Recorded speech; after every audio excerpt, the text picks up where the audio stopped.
We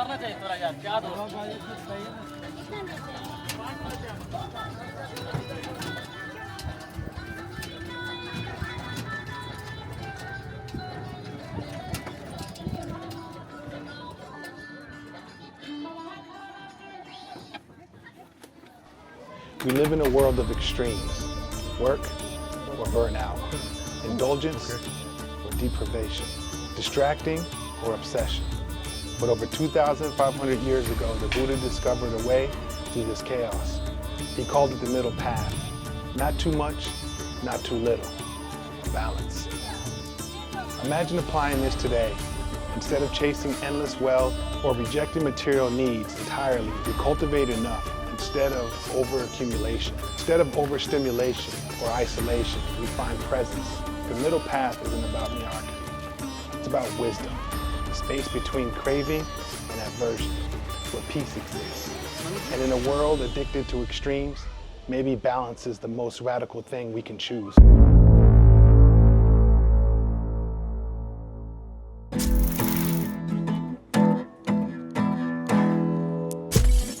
Came upon the child of God. He was walking along the road, and I asked him, "Where are you going?" This he told me. I'm alone. We just met each other just for a reason. Going down to get the sun. Gonna join a rock and roll band and camp out on the land. Set my soul free.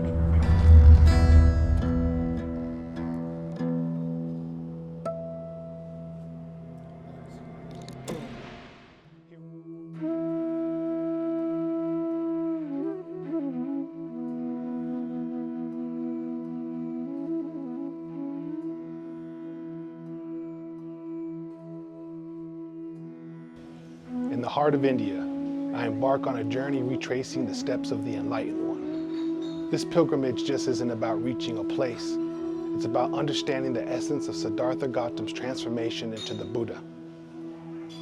Nestled in the northeastern state of Bihar, Bodh Gaya is one of the most sacred sites in the world.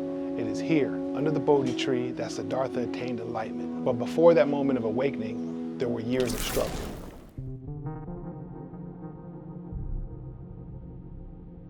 Siddhartha was not alone in his journey. He was accompanied by 5 ascetics. They followed him, believing that he had discovered the true path to liberation. Together, they sought truth and renunciation, living in the caves of the Dungeshwari, enduring suffering beyond imagination. This is the exact location where the Buddha meditated for 6 years, starved himself, and tortured himself on the path to enlightenment. I'm in that very hole right there, in that cave right there, is the exact location where he did it.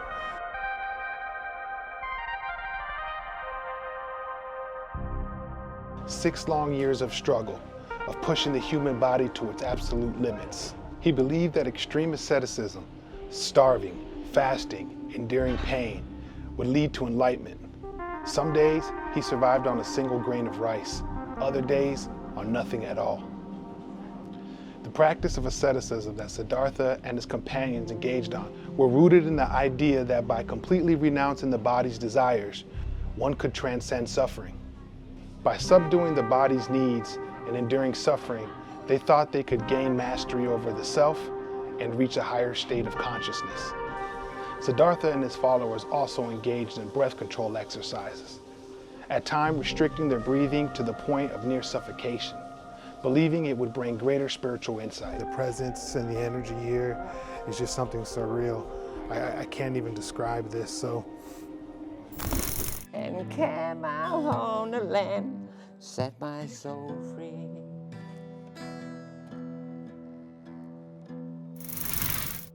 This is amazing to stand here where he meditated. I can almost feel the weight of his suffering, the silence of his thoughts. But suffering alone wasn't the answer. After 6 years, his body frail, mind exhausted, Siddhartha realized that self-inflicted pain was not the way. He needed balance, the middle way. And yet, suffering still exists here today. While thousands come to seek wisdom, the people of Gaia continue to struggle. Poverty, hunger, and lack of basic necessities remain a reality for many. It is It is strong. It is a lot to take in. Such a beautiful experience, but at the same time, hurts so much. There's a lot going on here. It's a lot of pain. I'll just remind ourselves to stay mindful, give where we can.